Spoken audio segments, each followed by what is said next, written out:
Hello दोस्तों, आप लोग कैसे हैं? आई होप कि आप लोग बढ़िया होंगे। तो आज के वीडियो के अंदर सीखेंगे जीके से रिलेटेड प्रश्न, क्योंकि यह अक्सर जीके के पेपर में ऐसा क्वेश्चन पूछता है। तो आपको जानना जरूरी है, क्योंकि आपको कंपटीशन एग्जाम की तैयारी करते हैं जब भी आगे चलकर, तो उसमें आपको बेनिफिट मिलता है ये सब क्वेश्चन से। तो आपको ये क्वेश्चन समझना जरूरी है। तो क्वेश्चन क्या है, चलिए पढ़कर देखते हैं। यहाँ पर दिया है 6 कलम का दाम 42 रुपया है, तो 22 कलम का दाम क्या होगा। देखिए इसमें क्या क्वेश्चन में पूछा है, शुरू से चलिए देखिए। 6 कलम का दाम कितना है? 42 रुपया है। 22 कलम का दाम आपको नहीं मालूम है, तो सबसे क्या पहले करेंगे, यहाँ पर 6 कलम लिख लेते हैं। 6 कलम का दाम कितना है? 42 रुपये। आपको कितना कलम का निकालना है?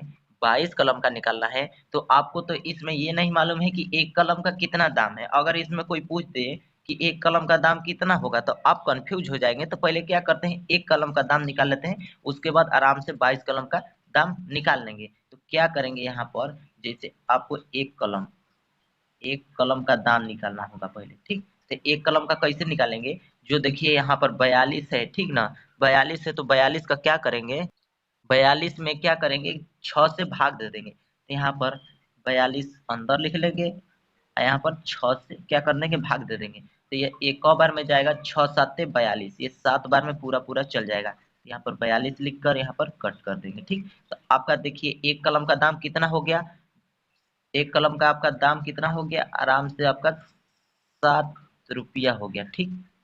आपको तो कोई भी पूछेगा कि एक कलम का दाम कितना है, ये क्वेश्चन रहेगा, तो आराम से आप बता देंगे 7 रुपया, ठीक।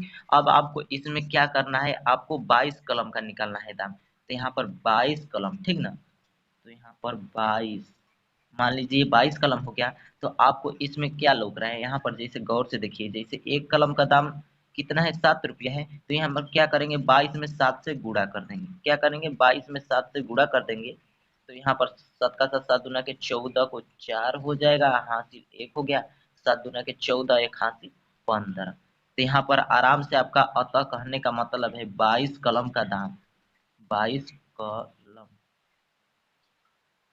का दाम कितना होगा, 22 कलम का दाम आपका 154 रुपये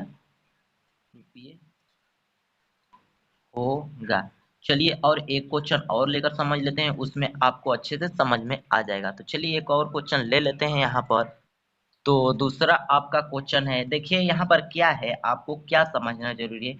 जैसे आपको एक क्वेश्चन में समझ नहीं आता है तो दूसरा क्वेश्चन लगाइए, उसको समझ में नहीं आता है तो तीसरा लगाइए, क्योंकि लगाने से आपका दिमाग में बैठता है सवाल। अगर आप ऐसे याद करेंगे तो आपको याद करेंगे तो कुछ समय खातिर आपको याद रहेगा, फिर भूल जाएंगे।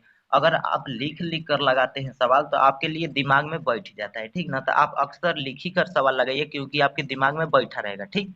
तो चलिए दूसरा क्वेश्चन को शुरू करते हैं। तो दूसरा क्वेश्चन यहाँ पर है, 8 किताब का दाम 400 रुपया है, तो 5 किताब का दाम कितना होगा। आपको क्या पूछा है, 8 किताब का दाम यहाँ पर आपको 400 रुपया दे दिया है, अब 5 किताब का आपका दाम पूछा है। तो सिंपल तरीका से क्या करेंगे, यहाँ पर आपको 8 किताब का मूल्य तो मालूम है, कितना है 8 किताब का, 400 रुपया, ठीक।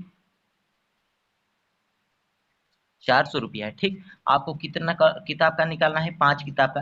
तो सबसे पहले इसमें आपको कोई भी आएगा, मतलब कोई भी आपको इसमें पूछ दे कि एक किताब का दाम कितना है, इसमें ये सवाल में आपको पूछ देगा कि एक किताब का दाम कितना है, तो आप कंफ्यूजन हो जाएंगे, क्या आप बता पाएंगे। तो सिंपल तरीका से आपको एक किताब का पहले दाम निकालना है, उसके बाद आराम से 5 किताब का दाम निकाल लेना है। तो यहाँ पर एक किताब लिखते हैं,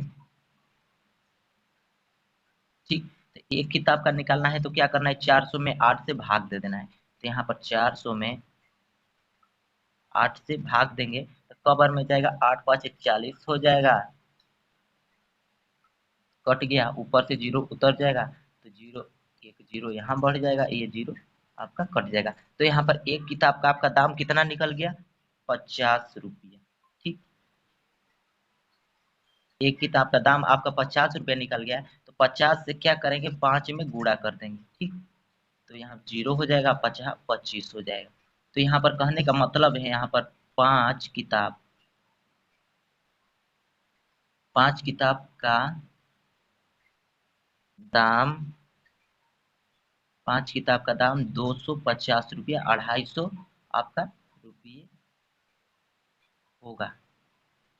देखिए इसमें क्या करना है, सवाल में आराम से पहले आपको एक किताब का निकालना है और एक किताब से आपको जितना आएगा रुपया उसी में क्या करना है, जितना का आपका निकालना था उसी से गुणा कर देना है। तो यहाँ पर पाँच पाँच किताब का निकालना था तो यहाँ पर 5 किताब का गुणा कर दिया। ठीक है, तो आपको आई होप कि आपको समझ में आया होगा सवाल। तो अगर आपको वीडियो पसंद लगा हो तो प्लीज वीडियो को लाइक कर देना। अगर आप चैनल पर नए हो तो प्लीज चैनल को सब्सक्राइब करना। जय हिंद, मिलते हैं अगले वीडियो।